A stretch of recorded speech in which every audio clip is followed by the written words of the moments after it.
তো বন্ধুরা, আজকে হচ্ছে আমার বাবার মানে বাৎসরিকই তো বলে, আমার দিবসী দিবসী বলে। দেখতে দেখতে আমার বাবা 20 বছর পার হয়ে গেল, মারা গেছে। এই 20 বছর কমপ্লিট হয়ে গেল।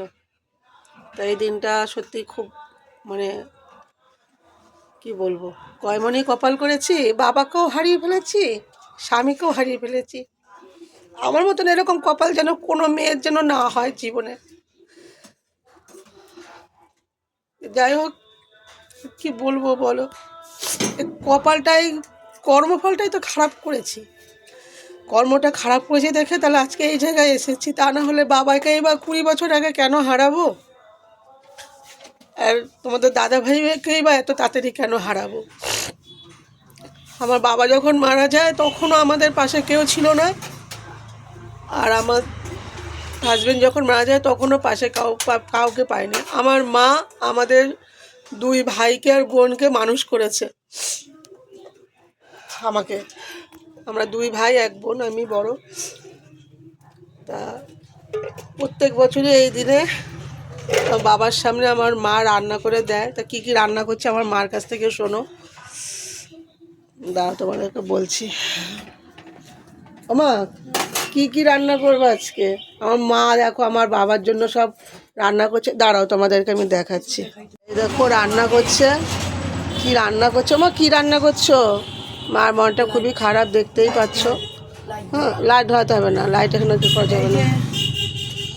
শিম দিয়ে, মূলো দিয়ে, দেখো আমার বাবা যেটা ভালোবাসতো সেইটাই আমার মা রান্না করে আমার বাবাকে প্রত্যেক বছর দেয়। আমার বাবা ডাল খেতে খুব পছন্দ করতো, ওই শিম দিয়ে, টমেটো দিয়ে, ধনেপাতা দিয়ে, মূলো দিয়ে। তাই আমার মা ডাল রান্না করছে, ডাল বসিয়েছে। আর এদিকে হচ্ছে গিয়ে পায়েস বসিয়েছে, পায়েস করছে। আর কি রান্না করবে দেখো তোমাদেরকে দেখাচ্ছি। 5 রকমের ভাজা, 5 রকমের ভাজা, উচ্ছে ভাজা, হুম, আলু ভাজা, বেগুন ভাজা, কুমড়ো ভাজা, মূলো ভাজা। আর এদিকে আমার বাবা খুব শিম চচ্চড়ি খেতে পছন্দ করতো, সর্ষে বাটা দিয়ে।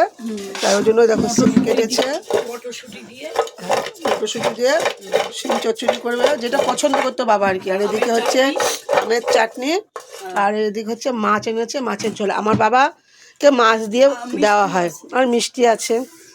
তা আমার বাবাকে আজকে এই দেওয়া হবে। আর আমার বাবাকে প্রথম থেকেই মাছ দেওয়া হয়, 20 বছর ধরে মাছ দেওয়া হয় দেখে, হ্যাঁ, মাছ পছন্দ করতে দেখে মাছ দিয়ে আমার বাবাকে দেওয়া হয়। এই যে প্রত্যেক বছর আমি রান্না করি বাবার জন্য, কিন্তু এবার আর তোমাদের দাদা হয়ে চলে গেছে দেখে মনটা খুব খারাপ। বললাম আমি আর পারবো না মা, তুমি করো। তাই মা করছে। এই যে ভাইয়ের বউ, ও সব রেডি করে দিয়েছে, মা সব রান্না করছে। সত্যি কপালটা খুবই খারাপ বন্ধুরা, তা না হলে এরকম কেন হবে, তাই না বলো? কপালটা খারাপ না হলে এরকম হয়? বাবাকেও হারিয়েছি, স্বামীকেও হারিয়েছি। যাই হোক, আর কি বলবো, আর কিছু বলার নেই।